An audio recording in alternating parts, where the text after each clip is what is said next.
it up. Twitch, and I'll share this to the Facebook.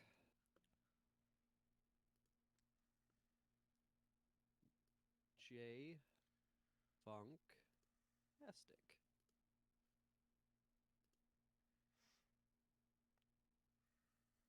I mean, I feel like it's been forever since we've done like an actual show. Yeah, it But I mean, I guess has. it has. I mean, yeah, I guess it has been. Well, no. When did It's we? been 2 weeks Yeah, because last week we released the panel. week before that was It was a Donkey normal Kong, show. Yep. Donkey Konga. Donkey Kong.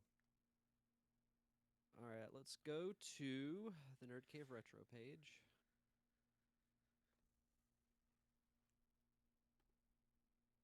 Mm-hmm.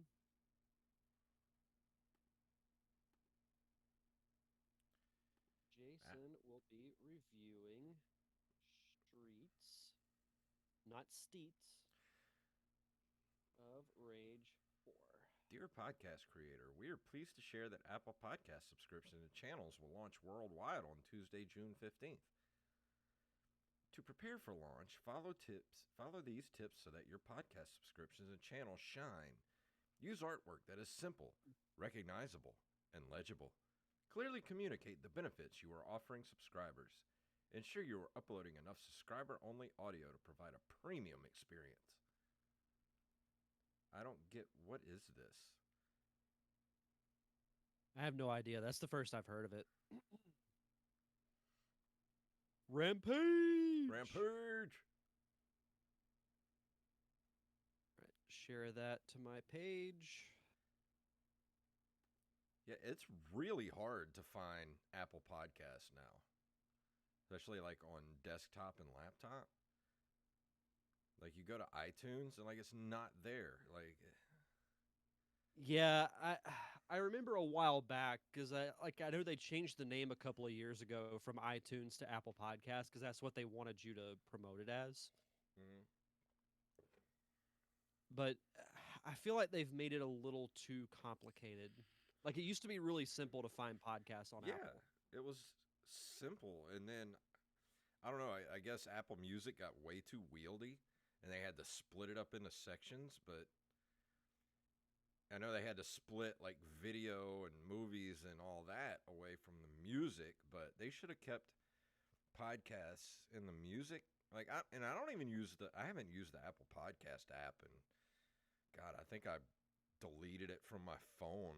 Like that, it became like the worst podcast app out there. I'm like, how do you go from like creating the term podcast and being the best at it to like the worst? Like how does that happen? Yeah, that app is terrible. I've never really used it. I've always used Downcast since I've had Uh, the iPhone. I use Overcast and I love it. Yeah, Overcast. I've heard good things about Yeah. that one too. I've heard Overcast and Downcast are probably the two best podcatchers to use. Yeah. Wally Let's still see. uses Stitcher. I'm like, what are you doing? I feel like there's somebody else that we know who uses Stitcher. Yes, Somebody in the Discord uses it. somebody was asking us something about Stitcher. Asking me something about Stitcher not too long ago. I'm like, I don't deal with Stitcher. I don't like Stitcher, and so whatever problems you're having with Stitcher, I can't help you. You're gonna have to download the show somewhere else. Yeah, Rampage says he doesn't like Yeah. Stitcher either. Well, I don't like it that they put commercials on our shit and don't pay us for it. Yeah. I remember getting Stitcher when I was in college because one of the podcasts that I listened to, they were originally only on Stitcher. Yeah. And it was the one reason why I had the app, and then when they were available on, Apple, then I just deleted the app and haven't had it since. Yeah, I listen to some podcasts on Spotify. Like I listened to the Office Deep Dive on Mhm. Spotify, and there was a couple others on there that I listened to. But like I'll let them build up a little bit before like, and then I'll just binge them Yeah. because they're like I like that Office Deep Dive, but they're only like 25, 30 minutes long. So I'll let them go for like a month, and then I'll have like an hour or two of that to listen to. What's rotten mango? Rampage. Sounds disgusting. sounds sounds tasty. Sounds slightly more tasty than a rotten tomato. Yeah. Mm-hmm. I got everything pulled up and everything is set and good to go. So whenever you're ready, let me know. Yep, I'm all good. Alrighty. It feels so weird not doing the ad reads live now. it It's still throws me off. that's why, like with my show, I've always pre-recorded everything. Yeah, it's just so weird for me. Like, just soon as I hit record, I'm just doing the music, and that just feels wrong to me. Yeah. Well, you get so used to starting with the Yeah. read. Oh, he said it's a true crime podcast. Yeah, I'll tell Angelina about it because she loves that true crime stuff. We both watch. There's a YouTube show, Bailey Sarian. She does makeup, murder, and mystery Mondays, where she literally like puts on makeup, but she tells like these really cool like murder mysteries while she does it. Like I became like every week I'm just like, let's watch it. Let's watch it. Like it's cool. And then she's got a new one out now too that's just straight up like horror mystery stuff. It's pretty cool. That's a really cool concept. Yeah. Like I so like it's that. one of those things she kind of stumbled on because I think she used to just do nothing but makeup videos, and then she started slowly talking about all this crazy murder mystery stuff she was into, and then like started getting all kind of downloads. So she just started. That's her thing now. Put on makeup and talk about murder mysteries. That's really cool. Like that's cool. Wish I could come up Yeah. with something like that. Like Right. shave my head and talk about aliens or something. Talk about conspiracy theories. Yeah. Actually, I thought about doing that, doing a limited series called like Supernatural Stories or something like that, and starting out doing the Pascagoula incident, the Hmm. abduction that happened in the 70s. Do like a 6 episode arc of that for one season, and then the next season do an arc on the rock and roll graveyard. Maybe do some stuff out of New Orleans. I think that would be fun to do. If you'd like to do Oh, something like that with me, like I would love to have somebody that would want to do that with me. yeah, for sure. No, I've been saying that if I were to do another podcast, like I wouldn't want it to be like this show or Yeah, I want my it to. other show. Completely different. Oh It's yeah, got to be completely different. Like either that, or I'd love to even write like a 6 episode drama, yeah, like an old radio drama, like oh and yeah, actually add in like sound effects and get somebody to write the score for it and everything. yeah. I think that would be really cool. If she wants to do it, no, we'll take all the help we can get. Yeah. All right. Well, we got 5 viewers up in there now. Let's go ahead and start while we got people's attentions. Yep. I'm all set. All right, here we go. In 3, 2, 1.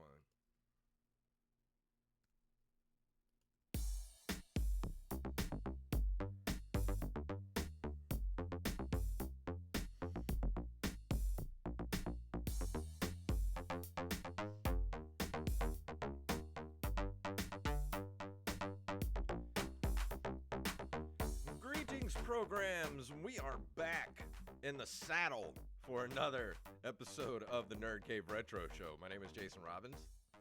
And my name is Derek Diamond. I feel like we should have Steven Tyler here on the show Yeah. yelling, "Back in the saddle I'm again."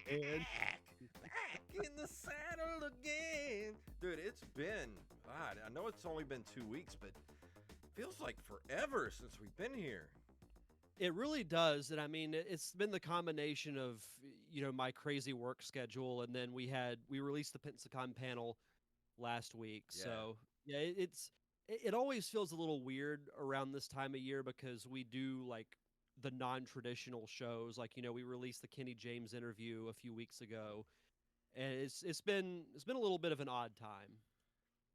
Yeah, actually, hey, I need to, can we pause for just one moment? Yeah.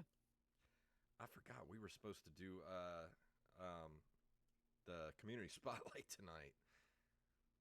Oh, geez. Yeah.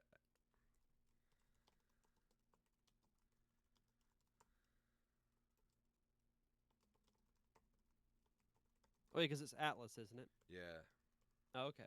I completely forgot.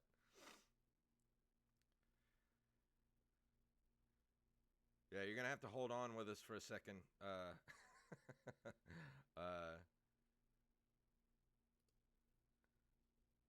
Well, if we have Atlas on, do you want to? Since we've got a lot of news, do you want to just skip gaming history, yeah, and then yeah, we can that's go? fine. We can go. Yeah, we can do news and then review. Okay, let me send him. Can I add him to the call?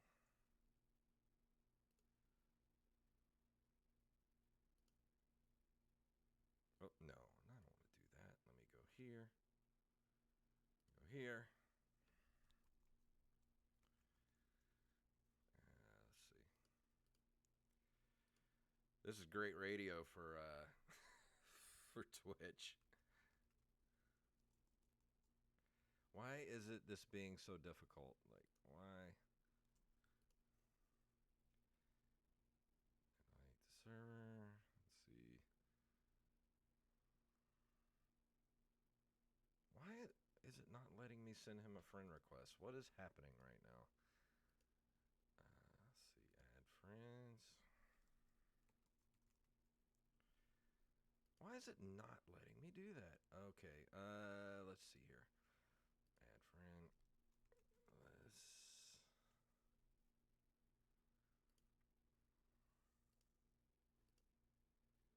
Me. Hold on. Profile. 7568.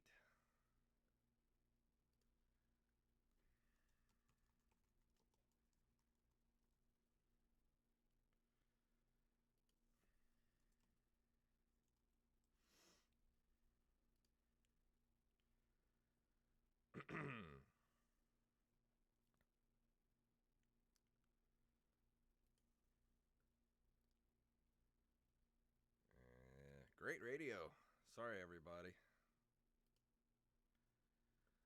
Um,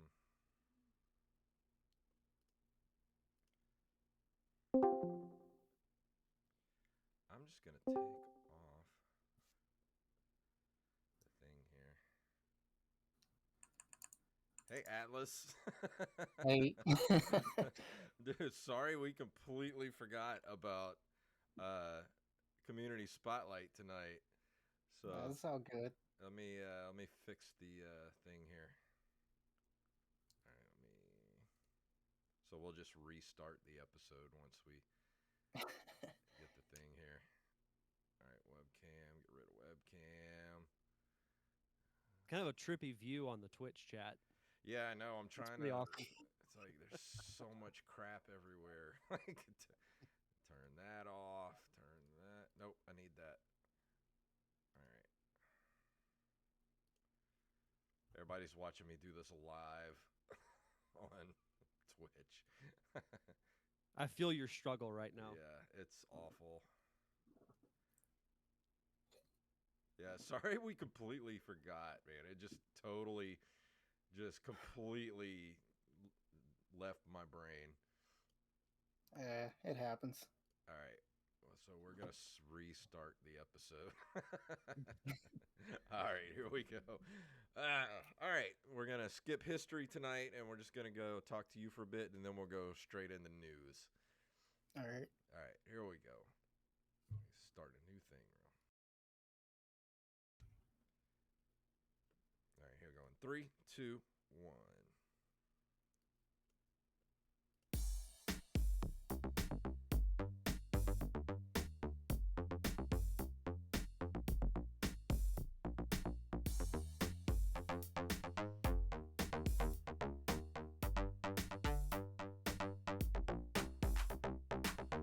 And we're back for another episode of the Nerd Cave Retro Show. My name is Jason Robbins.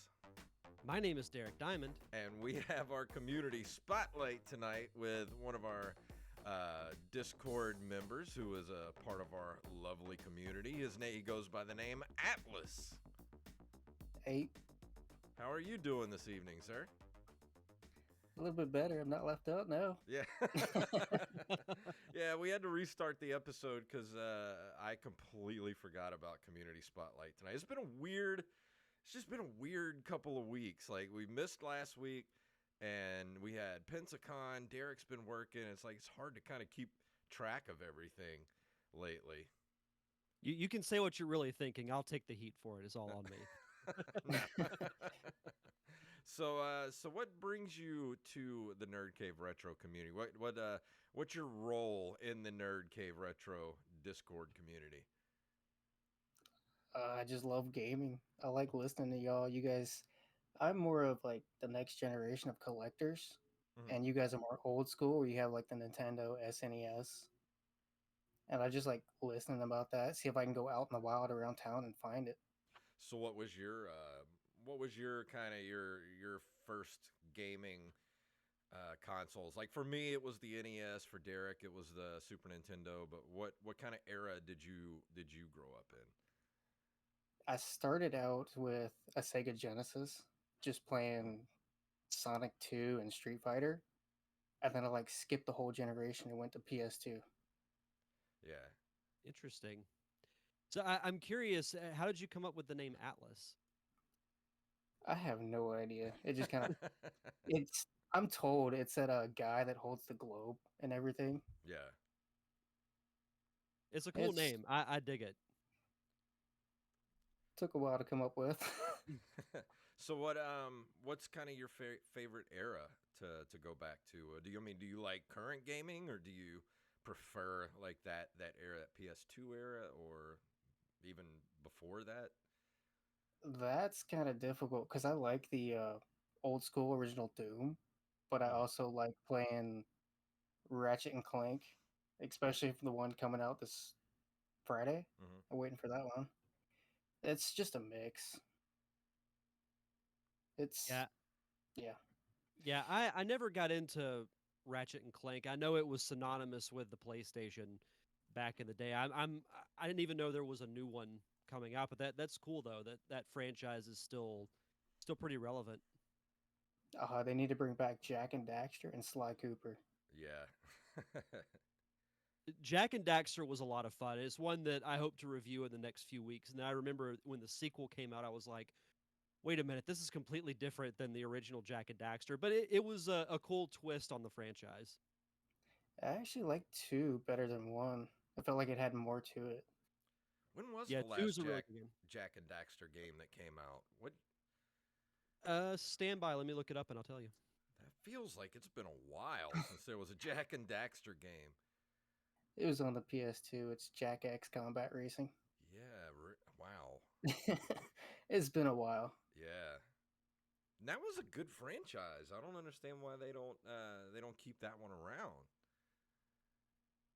Who was that? Naughty Dog who made Yeah, that? yeah, it was Naughty Dog Yep. that did that. I think they moved it into more Uncharted than anything else. So the last Jack and Daxter game was actually for the PSP. It was Jack and Daxter: The Lost Frontier, released in 2009. Huh. But as far as like consoles, it was Jack X Combat Racing that Atlas mentioned, and that was released in 2005. Yeah, actually, I think now that Uncharted is over with, Naughty Dog is probably going to go back to some of their other properties. And dude, they've been around for so long. It's weird to look back and see all the stuff that Naughty Dog has actually been a part of, going back to the kind of beginnings of the company. So they've got unless they come up with something completely new, um, they've got a lot to draw from. And we haven't really heard anything from Naughty Dog in a while. I know it's kind of sad. They had such a good, and they just left it. Yeah. If you guys want to feel old, the first Jack and Daxter game came out 20 years ago this year. You shut your face. Yeah, I'm insulting myself too. Wow. Oh my Yeah, God, that's that's I had no idea. I thought it was like 2003 when Jack and Daxter came out. yeah, but that's still almost 20 years ago. True. I didn't think it was 20 years ago on the dot. Yeah. Oh man. Came out in North America December 3rd of 2001. Yeah. Crazy. Yeah, I got thanks to Axblade07 who is in the chat room right now and gifted me a birthday present of 3 months of PS Now, and I went on there looking at some of the PS2 titles they had up on there, and they had Bounty Hunter, Star Wars Bounty Hunter, and I was like, Oh, man, nice. I love this game. I'm gonna go back and play this. So I played it for about 20 minutes. And I was so freaking lost, and I just didn't know where to go or what to do. I was like, I don't know if I'm in the mood for this right now, and moved on to Streets of Rage 4, which is what I'll be reviewing tonight. Yeah, I couldn't tell you the last time I played Bounty Hunter. Yeah, It was Axblade a fun game though. brings up that Naughty Dog's been doing The Last of Us the last few years. Yeah, I forgot that they had been doing that. Soon to be a TV series. Is it? Hmm. I did With not know that. Pedro Pascal. Huh, that's cool. Yep. I never played the game though. I don't. I've heard so many mixed things about it. I don't know if it would be the kind of thing I'm into because it sounds really depressing, like what it is. It is pretty depressing. I mean, the first one's all right, but then you get the second one and it's kind of downhill. Yeah, I've heard that there's some stuff in that second game that just depresses the hell out of you, and I'm like, I don't know if I want to put myself through that. Yeah, I haven't played any of the Last of Us games. I've watched some gameplay online. The story looks really interesting. I don't know if it would be a game that I could really get into as far as playing it, but I know a lot of people love it. Yeah. Before we go into the news tonight, I still haven't gotten to ask you, Derek, how's your last couple weeks been for you? I know you've been busy. Yeah, I mean, it's about what you would expect. I mean, Yeah. I've got this week off, thankfully. So, what's crazy is that the season is already a third of the way over. That's crazy.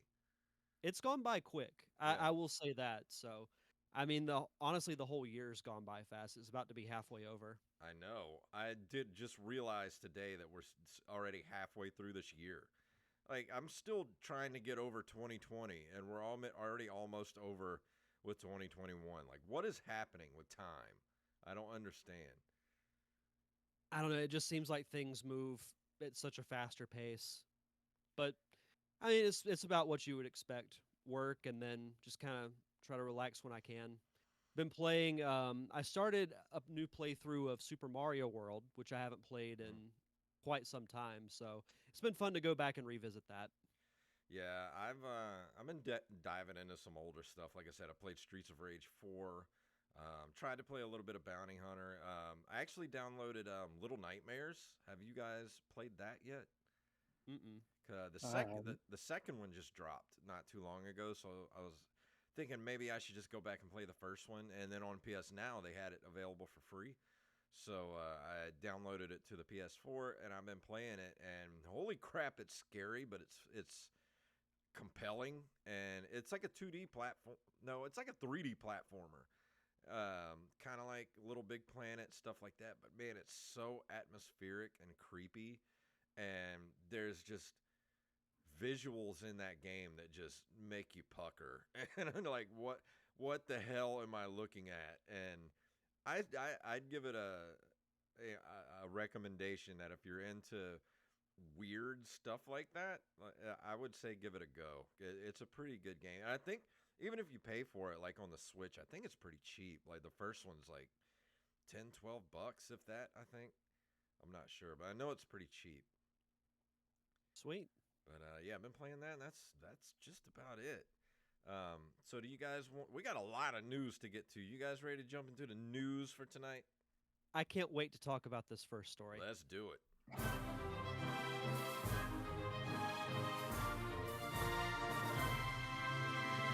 So this one got sent to us from I Am the Rampage and Staff Sergeant Sketch on NintendoEnthusiast.com.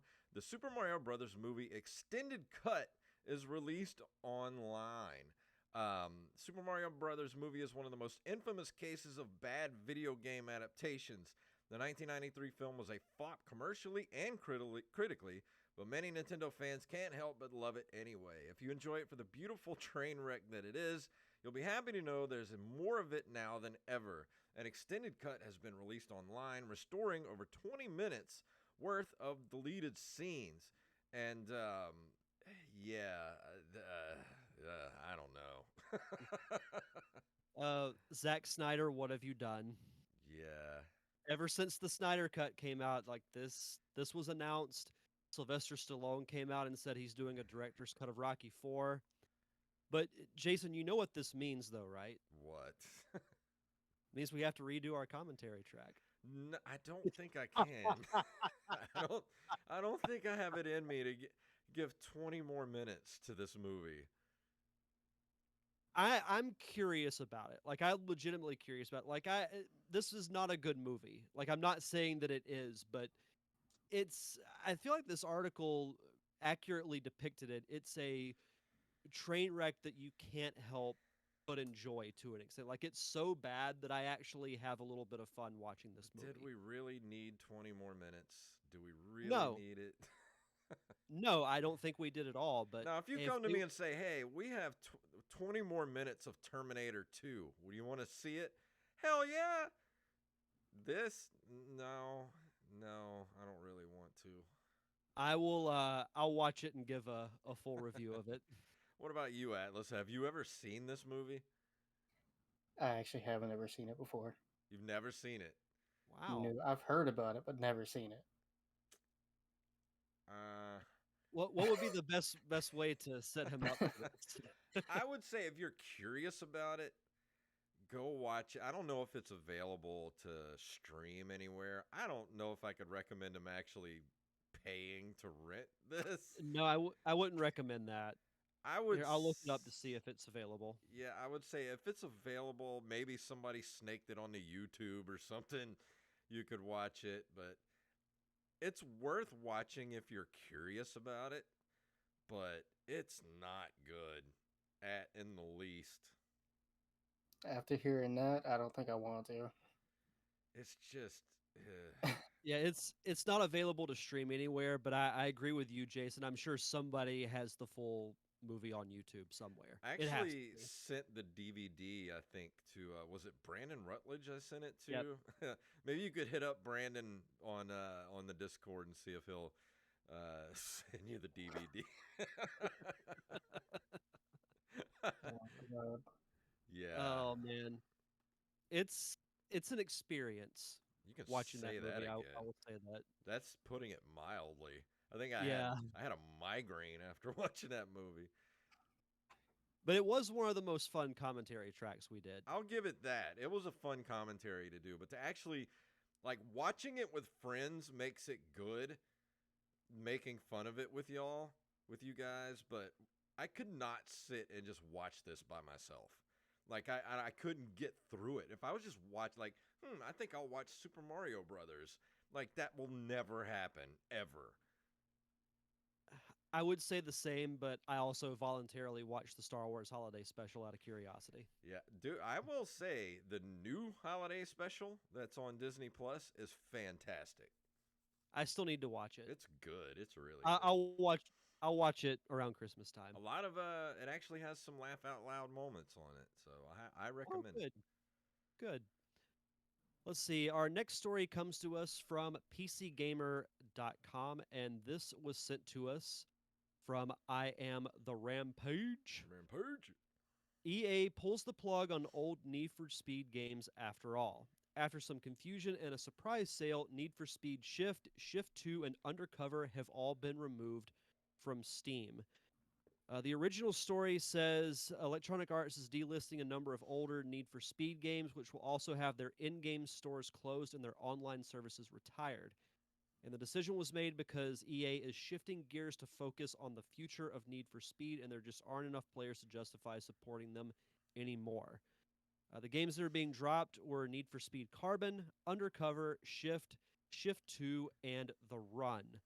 And in an update, it says things got a little confusing earlier today when instead of removing Need for Speed Shift, Shift 2, and Undercover, it put all three of them on sale instead as part of a larger EA racing scale. No explanation for the change was provided, but it seems like a not entirely unreasonable response to backlash against the no notice removal, a chance for one final spin around the block, so to speak. personally, I never really got into the Need for Speed games. Like, I'm not, except for Mario Kart and a couple of other exceptions, I'm not a big racing fan. But I know the Need for Speed games, they have their fan base, Yeah. and the whole story sounds kind of weird to me. Yeah. I think I played one Need for Speed game back, whichever one was on the original Xbox. Might have been Most Wanted or something like that. And it's weird because you would think that I don't know much about these games. I mean, is it mostly? You might know this, Atlas. Are these mostly like an online experience, or is there a campaign element to these? There is a campaign element to it. I mean, I do play a lot of racing games. I tend to stay away from Need for Speed just because they're really not that great of racing games. Yeah,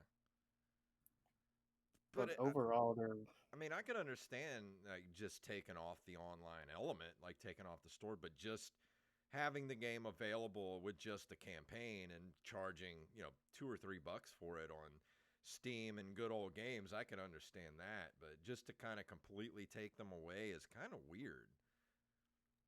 it's like almost the same situation as the PS3 store and the Vita store. Yeah. Yeah. I mean, I don't really know what to say about it. EA is a weird company. They do what they want. They kind of have the same attitude as Sony does as far as like older games. They're just like, who wants to play this stuff? And then just yank them away. And people are like, what are you doing? There's still people that play this stuff. I don't That get is it. true. It's a weird stance to take. This next story comes to us from Armez. Actually, the next four stories come from Armez Jackson. The first one is from NintendoEverything.com. Metal Unit launches on Switch this month. Metal Unit, a side-scrolling platformer with roguelite features, has been dated for Switch. It'll be arriving on June 17th. Metal Unit tells a tragic story of human survivors in their battle against monsters and machine to regain control of their planet. There's an action-packed battle system. You can dash to evade enemies or go on the offensive and chain multiple weapon attacks together to perform devastating combos. Huge and diverse environments, roguelite elements. Upon death, the game will convert all equipped items into permanent research points. The points can then be used to unlock new items and skills. You will constantly receive weapons of varying utility and will need to adapt your strategy to match your current equipment. The assist mode will allow you to customize your Metal Unit experience to suit your tastes, while players seeking thrilling difficulty will be able to tackle the challenge mode, stacking odds against them as they attempt to reap exciting new rewards. It will cost $15.99 on the Switch eShop. Do you guys roguelite type games? I really enjoy like Rogue Legacy and um, crap. What was the name? What the hell is the name of the game I've been playing the last couple of weeks? I can't think of it. It's on the Switch. Uh, I'm just completely brain farted. I don't know what's going on with my brain. I mean, my personal opinion, I haven't dabbled too much into that genre, so I can't really say too much. I mean, the games look fun. I'll say that from I watched there's a trailer attached to this article that I watched, and it looks fun. Yeah. I don't know that I'll play it, but it looks like it has some fun elements to it. What about you, Atlas? Do you like the roguelike type games? They're alright for a little while, just little time killers. Yeah, that's the thing with me. It kind of gets old after a while because you're constantly playing the same thing over and over again. Like you die, you come back, and get upgrade your stuff, go through, die again, get a little further each time. It's a fun concept, but it does kind of tend to get old really fast. Then you got to take breaks. Yeah. Our next story, as we said, comes from Armez Jackson. He was very generous with Yeah. the news articles this week, as Thanks, he is Armez. most of yeah, yeah. Shout out to Armez Jackson for all the news articles. This comes to us from mynintendonews.com. New details for the House of the Dead remake for Nintendo Switch. New details have emerged regarding the upcoming remake of the classic Sega arcade title House of the Dead. The game is destined for the Nintendo Switch first and then other platforms later, much like what happened with the Panzer Dragoon remake. The details were published on Twitter account The Wiki of the Dead, have been handily condensed by Reddit member TurboStrider27. And there's a lot of details, and I'll just hit kind of the high points. Um, Coming first to Switch, currently testing on 4 different platforms, likely a Steam release. Shooting for 60 frames per second docked, 30 frames per second handheld, and 720p docked and handheld. It has classic mode, original game with updated graphics, a horde mode, which is fast paced, 15 times the number of enemies, unlockable characters, and other things. Remade voice acting, which it says purposely I don't. bad, I was which just I gonna think is point pretty that great. out. That's awesome. Yeah, that kind of makes me want to see this game. Yeah. The engine is Unity, like Panzer Dragoon Remake, HD Rumble for gun shooting effects. It says here COVID has not affected production because the team is used to working remotely. And then let's see, crosshairs are different colors for each player. Blood color can be changed. Unlikely that the game will be at E3, which is crazy that E3 is like what, the end of this week. Yeah. Yeah. And Uh, then the House of the Dead remake improves daily and is claimed to be in a better state today than when Panzer Dragoon remake was launched. it actually says there's a nostalgic mode as well, with lower poly graphics considered if there's enough demand. Which I don't know why you would want to do that if you have updated graphics. Like that's the thing that's drawing me to this is I like House of the Dead, um, and I may get this for the Switch because I enjoy that game. And if it has updated graphics and higher frame rate and all that kind of stuff, sounds pretty good to me. Yeah, I think so too. I'd be interested in playing it. I've never played the original, but it sounds pretty cool. Just don't ever watch the movie. That's a steaming pile of crap made by Uwe Boll, who ruins So, everything he touches. so what you're saying is I should add it to the list for defending bad movies for next year. Yes, you should. What about you, Alice? Did you ever get to play House of the Dead back in the day? In arcades, yeah. It Yeah. was fun. Yeah, it's a really fun game. Every time I see it, it's one of those games that, like I still see it in arcades. Now, like there's a local bowling alley that I think still has it. But whenever I see it, it's one of those games that instantly draws me to it just because I just like playing it for some reason. So You I'm don't see that much anymore, honestly. Like all these arcades are gone. Yeah, we still actually have a couple here where I live. There's one in the bowling alley that's pretty good. There's the Margaritaville Casino, not casino, but resort that has a giant arcade in it. Um, yeah, I'm gonna move down there. yeah, I yeah. wish I had a good arcade near me. Actually, Armez is in the chat room, and he says one of the games that his wife loved to play, GamesWorks, back in the early 2000s. I went to a GamesWorks or a GameWorks before. That was a huge arcade I went to up in Seattle. That was awesome. I think I still have the card too that got me in the door. It was like pay a certain amount and play all you want. It was great. I miss arcades. Yeah, I do too. This next story, of course, is from Armez Jackson. From NintendoLife.com. Want more cool minigame systems? Say hello to the Taito Egret 2 Mini. If you like retro arcades and awesome re-releases, reimaginings, take a seat and a deep breath. Then the video in the article will take you to the launch trailer for the Egret 2 Mini. It is a screen that you can rotate. Like it looks like, kind of looks like that Capcom machine we talked about a while back. But this one, you can actually rotate the screen from landscape to portrait, which you'll be able to switch the joystick from 8 to 4 direction to match the game you're playing. Be 40 built-in games with another 10 that'll be sold in an expansion pack with a trackball controller. There's also an SD slot in which you'll be able to run other games that you purchase. Now, I never really wanted to pick up any of these little mini arcade looking deals, but this one actually looks kind of cool. And like I don't think it'll be worth the money, but if this thing was 50, 75 bucks, I would definitely pick it up. But the pre-orders are roughly 18,678 yen, which come out to 170 US dollars. And that is, yeah, that's a little. If I'm going to pay $170, I'm going to go get like a Switch Lite or something like that. Yeah, that's a little too expensive for me. I mean, don't get me wrong, it looks cool. And when I opened up this article, it reminded me of what you mentioned we had talked about a while back because it looks almost exactly the same. But the screen rotation is really cool. I like that it comes with a controller as well. Um, it looks cool. Don't get me wrong, but I can't pay $170 for this personally. Yeah.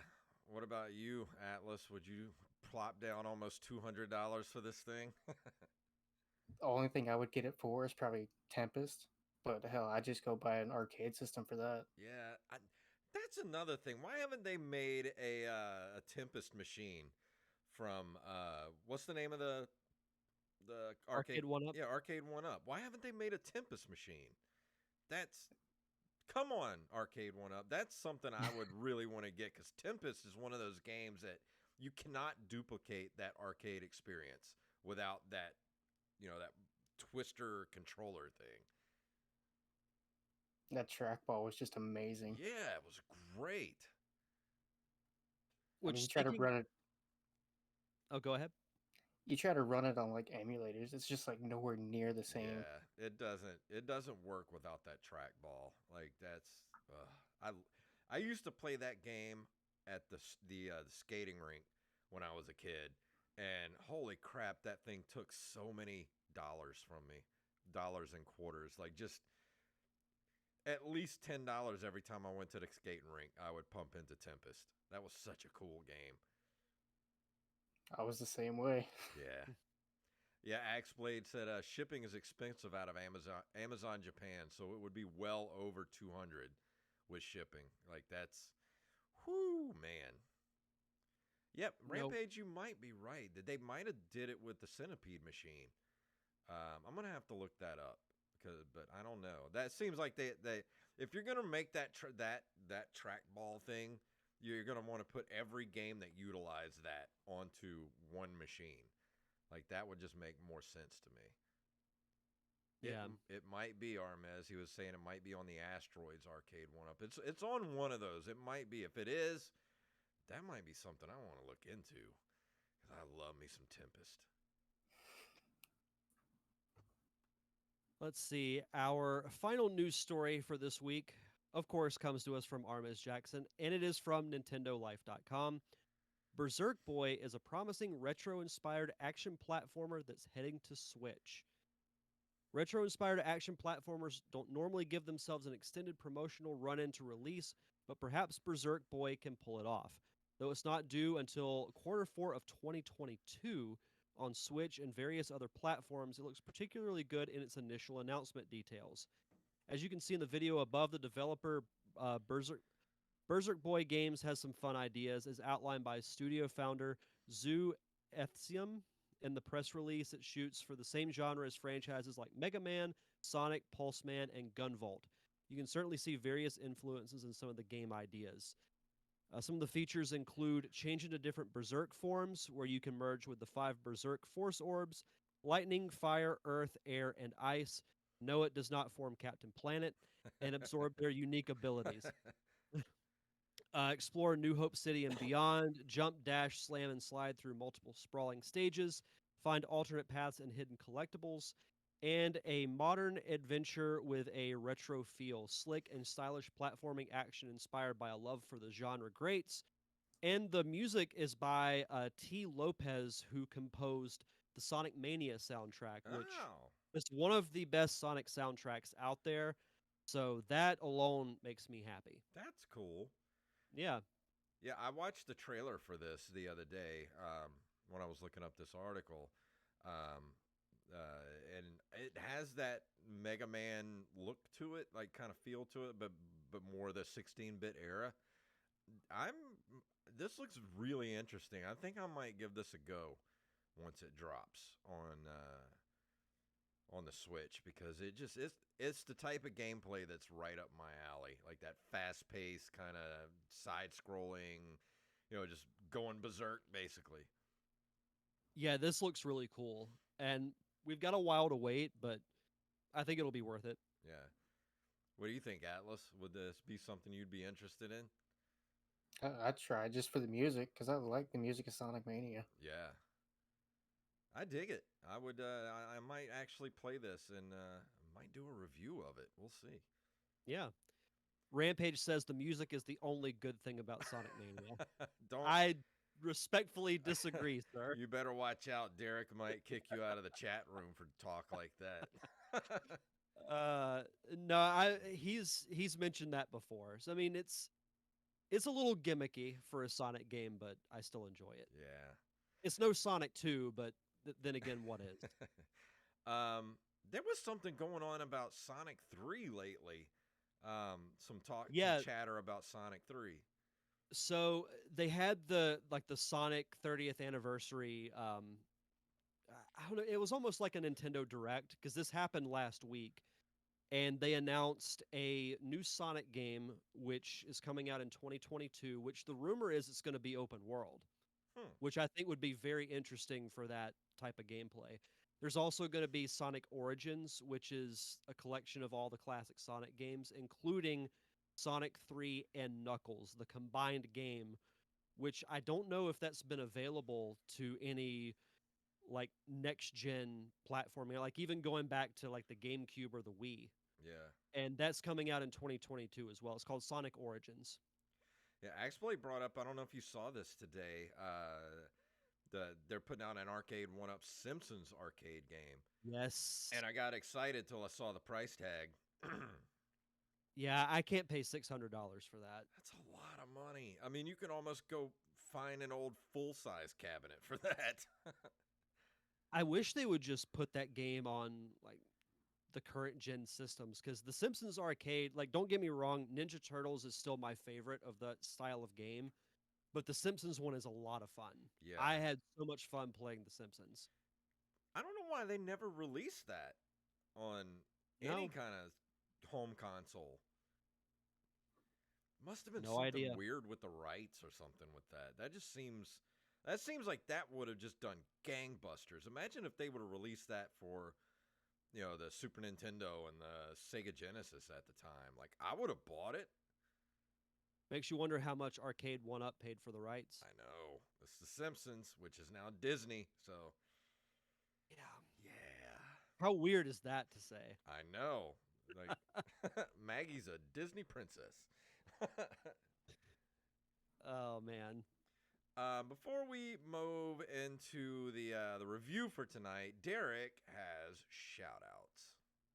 Yes, as always, we'd like to shout out our awesome patrons over at patreon.com/nerdcaveretro. We want to shout out Armez Jackson, Axblade07, Daniel Salmon, John Jekyll, aka Mixmaster, Carlos Longoria, Staff Sergeant Sketch, Randy Bailey, Tyler Watson, Brandon Rutledge, Donner Party of Five, Gus and Penny, Jason May, Matthew Salmon, and Justin Olson. Thank you guys so much for your continued contributions to the show, keeping the lights on for us. And because you have kept us at the $50 level, we will continue to do fun commentary tracks. Not entirely sure what we're going to do for this month, but sure it'll be something fun. So if you want to be a part of our awesome Patreon community, just head on over to patreon.com/nerdcaveretro. Yeah, I was thinking me, you, and Wally should discuss different movies that we should do a commentary for and then put up a Patreon poll that everybody could We, vote on.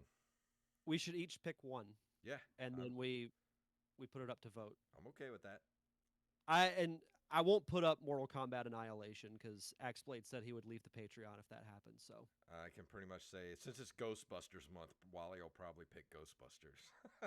I'd be okay with And that. I'm okay honestly. with that. I'm Yeah. okay. I mean, But it's about as close to a perfect movie as you can get. yeah, that, Back to the Future, anything like that. Perfect movies. Yeah. Yeah.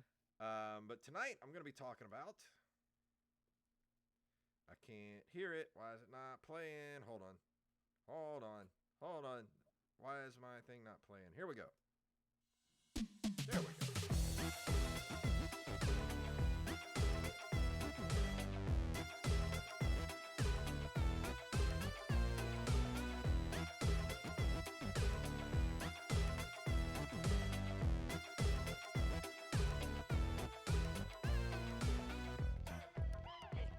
Streets of Rage 4 is a beat 'em up game developed by Dotemu, Lizard Cube, and Guard Crush Games. It is a continuation of Sega's Streets of Rage series, you don't say, and was released in 2020 for Windows, Nintendo Switch, PlayStation 4, Xbox One, Mac OS, and Linux. It received generally positive reviews from critics and has sold over 1.5 million copies.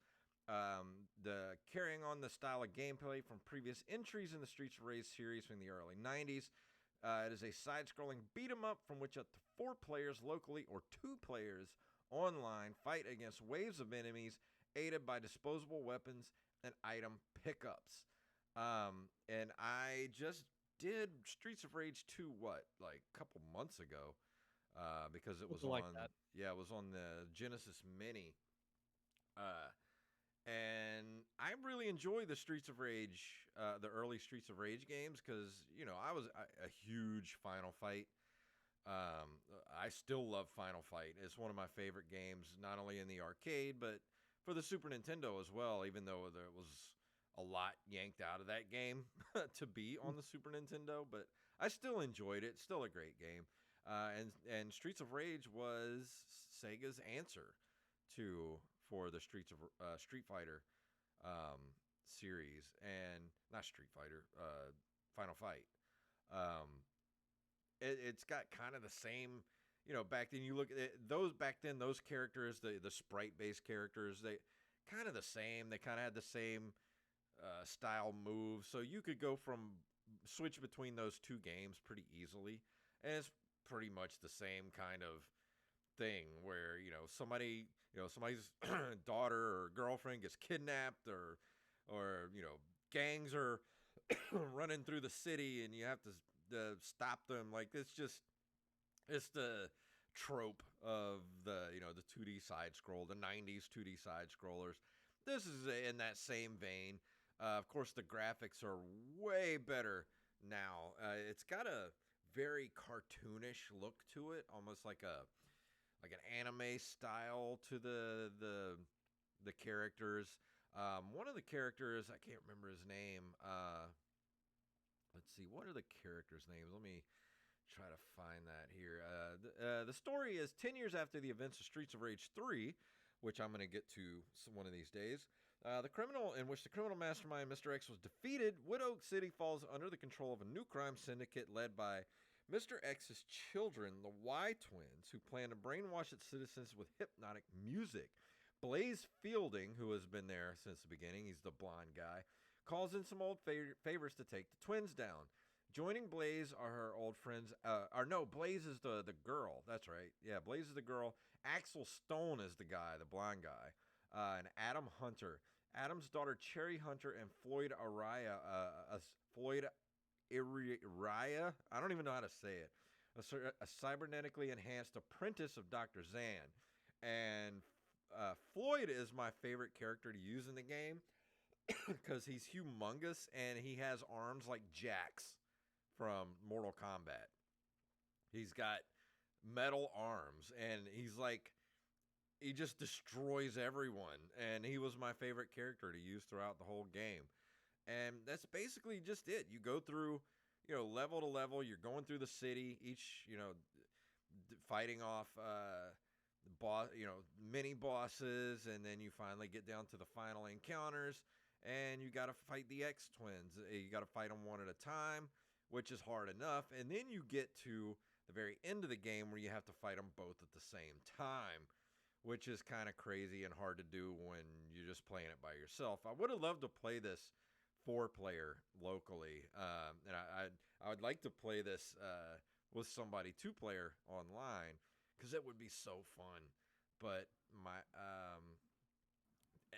only complaint with the game is it's really fun but I think I beat it in like an hour, hour and a half. It didn't take long at all. Yeah, it seems like a really short type of game, but you touched on what really stood out to me when you're watching a little bit of gameplay and looking at some photos of it. I love the look of this game. It looks like a comic book brought Yeah, to life. Like I love the bright colorfulness of the game. It just like it makes you want to play it just based on the look alone because it's like you're watching a modern type of cartoon yeah, on like whether it's like Nickelodeon or Cartoon Network or something like that. I love the look. I love the backgrounds look great. There was one screen cap I remember looking at where you're fighting in what looks like an area where you'd be waiting for the subway, mm, and there's graffiti in the background and everything, and some of it's even like really small, and you have to really pay attention to it to see what it says. But yeah. I just love that the detail that goes into these types of games specifically is really impressive to me, and that was what really stood out to me when looking up this game. And that's another thing about playing these type of games because I really like to look at the backgrounds and really appreciate the artwork that goes into these type of games because I think that's the reason why these types of games like Final Fight and Streets of Rage and the Street Fighter, I think that's why that era of those type of games have lasted for so long as they have, especially even with this game, is because of the stylized graphics of the sprite the characters, not only the characters themselves, but the amount of detail that goes into the backgrounds of these type of games. And I think that's what helps these games kind of have the longevity that they have. Yeah, you look at games, and we've touched on this before, but you look at games that were made in, say, like the mid to late 2000s that are supposed to look realistic, Yeah, they don't but hold the up. graphics don't hold up. But you look at games that are animated, Hmm.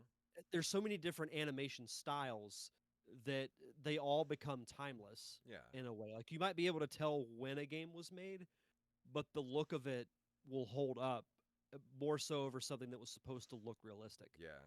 Well, I mean, you look at games like World of Warcraft. I mean, why do you think that game has stuck around for almost it's what 17 years now? Like the beta came out in 2004.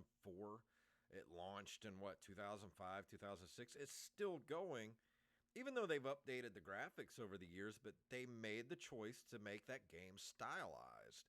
The graphics, the character designs, everything has that kind of cartoonish look to it. And when you do that, I mean, you look at the Zelda series, the Zelda games that have held up so well over the years are the ones that tried not to be realistic. The ones that are stylized are the ones that have held up the longest. There's a reason why most of the Zelda games since Wind Waker have a certain type of animation Yeah. to them. Because you look at Twilight Princess, no one really talks about it all that much. Yeah, exactly. What do you think, Atlas? Have you did you get to play Streets of Rage 4 or any of the Streets of Rage games? I think the closest thing would be like Scott Pilgrim Oh yeah. with the style and everything. Yeah. That's another great example too. I haven't played Scott Pilgrim, but I've watched gameplay of it, and I'm glad they brought it back to be able to be purchased because I think that game deserves to be available because it looks great, and I'd love to play it. I not a big fan of the movie, but I would love to go back and play the game itself. There was a movie. Yeah, there was. It had a Michael's. pretty good cast too. Yeah, it's got a great cast. I don't Chris know. Evans was in it. Yeah. What's Brandon Routh was in it. Yep. Um, there's a lot of Michael people in that Cera movie. was Yeah, Scott Michael Pilgrim. Cera. It had the pedigree to be a good movie. I think I think people are giving it a second chance now. There's been a lot of chatter about that movie lately online and on podcasts, so I think people are giving it a second look, but I remember when I watched it, I found it to be kind of boring and slow. But that's just me. Mm. Yeah, I can see that. I mean I enjoyed it for what it was. Like it's not my favorite movie, but It's not bad. Yeah. Let's see. I was trying to see if there what were some of the reviews for this game. Streets of Rage 4 generally got positive reviews on Metacritic. Destructoid gave it a 9 out of 10. Eurogamer gave it Essential. Game Informer gave it 7 out of 10. GameSpot 8 out of 10. IGN 7 out of 10. So it got some pretty good reviews. Leo Fairman of the Sunday Morning Herald wrote that the visuals, sounds, and mechanics aren't as envelope pushing in 2020 as the originals were in the early 90s, but the balance between embracing nostalgia and reformulating the brawler for the current decade is struck wonderfully. And I think that's really what captured me about it is it still got the spirit of those early 90s beat 'em ups, but it's got that quickness and the like the music to this game. Holy crap, the music's so good for this game. Who did the soundtrack? It was primarily composed by Olivier Derivier. I think that's how you pronounce his name. With additional compositions from Yuzo Koshiro, Motohiro Kawashima, Yoko Shimomura, Kaiji Yamaguchi, and Hirumi Fujita. Das Mortal and Groundislava. I guess those are bands. I don't know. I never heard of those. But the music, I could just sit and listen to the music of this game. It's got that I don't know. It's got a modern sound, but it's got that 90s sort of techno vibe to it. But it's also got some like smooth techno to it. It's weird. Just go on YouTube and listen to some of the music for this game, and you'll get what I'm talking about. It's kind of got that 90s vibe to it, but it's very modern. It's weird. And I really, really like the music for this game. But it's just sort of the perfect mixture of, like it said, like the nostalgia of the original games, but it's just got that cool look to it and the music. And it's one of those games where the hit detection and the physics of the game just feel good to play. Like when you connect punches and you do your super moves and all that kind of stuff, it feels so satisfying. Like it's just something you can't really duplicate. It's you either have it or you don't. I'd be interested in checking it out because it looks like a lot of fun. And I've never played any of the Streets of Rage games, but it looks fun. Yeah. That's right. I love these kind of 2D beat 'em ups like this, but like I said, it's a very, very short game. I think it was less than 2 hours, and I beat it. So go into it knowing that, keeping that in mind. Like even if you're playing it just one player, you're gonna beat it pretty quick. And but I could definitely see this as one of those games that you could play over and over again, especially if you have somebody that you can play with online, or like couch co-op 4-player would be really fun to see all 4 of those characters on screen at the same time playing. So it's got a great pedigree behind it. I think they put a lot of thought and care. You could definitely tell that when they were making this game that they really care about the Streets of Rage legacy. And I think they just made a great Streets of Rage game for the current era. And it's sold a lot of copies. So if you've never played any of the Streets of Rage games, I would definitely say, start with this one and then work your way backwards. Go get a Sega Genesis Mini, or I think they might even have Streets of Rage on arcade classics on the Nintendo Switch or something like that. You might be able to get Streets of Rage on the Nintendo Switch. I'm not sure, but even if you can't, Genesis Minis go for pretty cheap these days. 50, $60. All that stuff's on there. Streets of Rage 2. I recommend it. It's really short. That's my only gripe with it. Is I expected to have, be able to play it for a little while, maybe an hour or two, save, come back and play it again the next day. But I just wiped through the whole thing in one sitting, and I was like, well, that's that. But I really enjoyed it. So if out of 10, I would give it a solid 8. 8 out of 10. I dig that. I dig that score a lot, actually. Yeah, and if you have a PS4, PS5, Axblade said that's the great thing about PS Now. You just go get your 3 or 6 months or whatever, or hell, even just a month of PS Now, and you got all these games you can play, and it's available on there right now for free. I mean, not free; you have to pay for the PS Now, but you can go play that in an afternoon. You can go get Little Nightmares, play that, and so many other things you can play. So that's another option that you could go for to be able to get Streets of Rage 4. Nice. So what about you, Atlas? Do you have anything to add to the Streets of Rage 4 score, or did you say you played it or you hadn't played it? I haven't played it, but it's another review where I just want to go get me a Genesis Mini now. Yeah, that's actually I can't believe you haven't gotten one, because the Genesis Mini is totally worth the money. Like that, of all the minis, I think the Genesis Mini was probably the most bang for your buck. Agreed. I definitely got to get one. 100%. Yeah, and it looks so cool too, sitting on the shelf.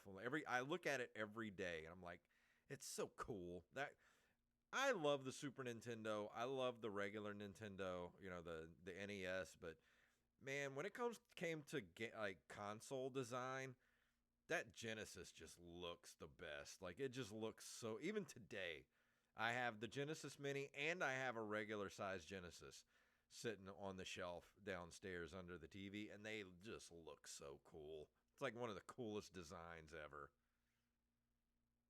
Just makes you smile. Yeah. But that's pretty much the end of the episode. Atlas, thank you for joining us, man. I'm so sorry that we just brain farted at the beginning. We started the episode, and I was like, "Oh, we forgot," and we had to call you real quick and get you on the show, man. It was great having you here. Oh, it was fun. Yeah, for sure. And thank you for being a part of the Discord community as well. Like having you over there. If you want to be like Atlas and you want to become a part of our Discord community, head over to our Twitter account at NerdCaveRetro, and right there at the very top, you click that link, and it'll take you right to the Discord community. Because if you want to go to a community where we like to talk about gaming all day long, we trade memes, we share cool videos, and we don't talk politics, and we don't anybody comes in being a dick, we kick them out. So if you want to come in and be a part of a cool community, go join our Discord server. We'll love to have you over there. And Atlas, again, thank you very much for coming on the show tonight, man. Well, thank you guys too. Where can everybody find you on the interwebs? Nowhere pretty much. Oh, you don't do like Twitter? Unless, well, I do. I don't even know what my Twitter handle is. It's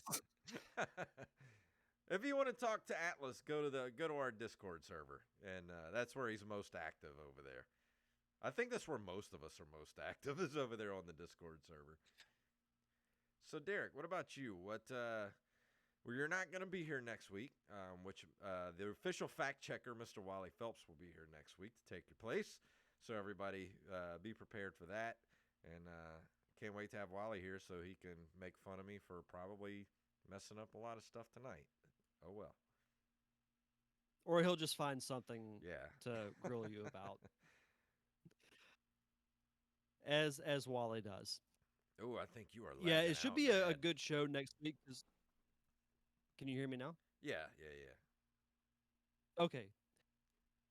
Yeah, it should be a good show next week because we'll have the E3 news to talk about and everything. So look forward to listening to it just like everybody else. Yeah. But I actually, for this week's Derek Diamond Experience, I've got a really cool show lined up. So for those of you who are fans of hip-hop in the 90s, I chat with DC Glenn, who is one half of Tag Team. If you don't know who Tag Team is, they came up with the song Whoop, There It Is. He recently got into acting and actually has a really cool story to tell how his career changed forever due to COVID. Really? So it's a really fun show. Hopefully, everyone checks it out. Those who are listening live, it'll be online tomorrow. If you're listening on the download, it's out now. Did you ask him about the And if you commercial want to, that they're on?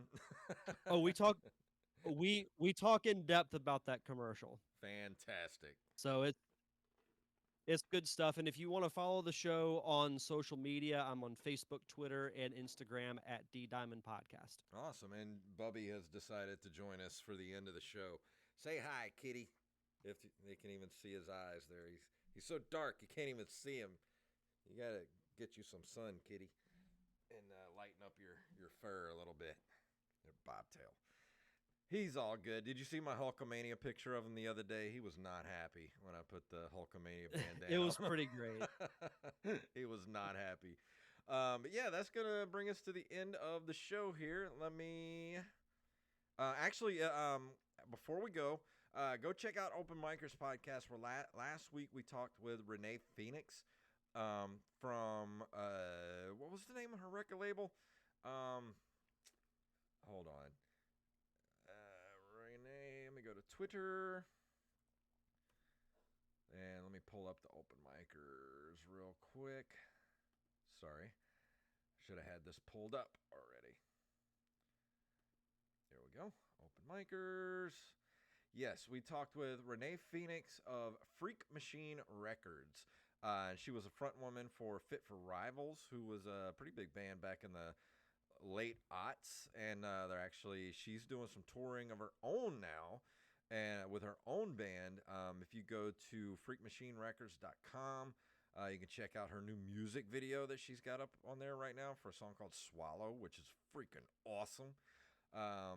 She's headlining the Anxiety Fest Mississippi at Belux on I think July 7th it is, I'm pretty sure. But go check that out at Open Micers on Twitter, Open Micers Podcast on Facebook, and go listen to that episode. She was awesome to talk to. So if you like music, you like metal, go check her out on Open Micers. So I'm ready to get out of here. What do you say? Let's do it. Awesome. If you would like to email us, you can email us at why is my music not playing? What is going on with my soundboard tonight? I gotta do some fixing of things on the computer here. There it is. If you'd like to email us, you can email us at nerdcaveretro@gmail.com. We're at facebook.com/nerdcaveretro, on Instagram and Twitter at nerdcaveretro, and of course individually at jpunktastic and at Derek_Diamond.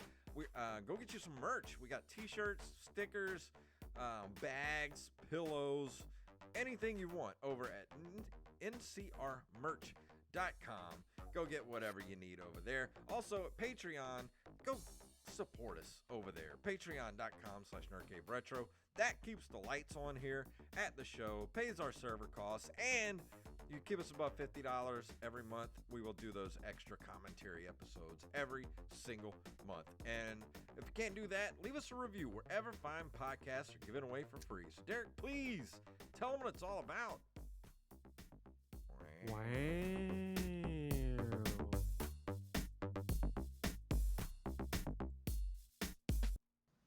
Never rub another man's rhubarb. You blew it! Fantastic. Woo, I don't know what's wrong with my soundboard, man. That was aggravating. I hate that. I got to figure out what's going on with that. Well, luckily you got a week to figure it out. I mean, it could just need a restart. Maybe. I did Sometimes do some, that happens with software. I did run some diagnostics on my hard drive the other day, so that might have screwed some things up, maybe. But Atlas, thank you again for coming on the show, man. Like I said, I'm sorry. Thank you. Sorry we started the show and completely forgot. It's all good. But thank you everybody for hanging out with us on Twitch tonight, and we will see you guys next week. Goodbye.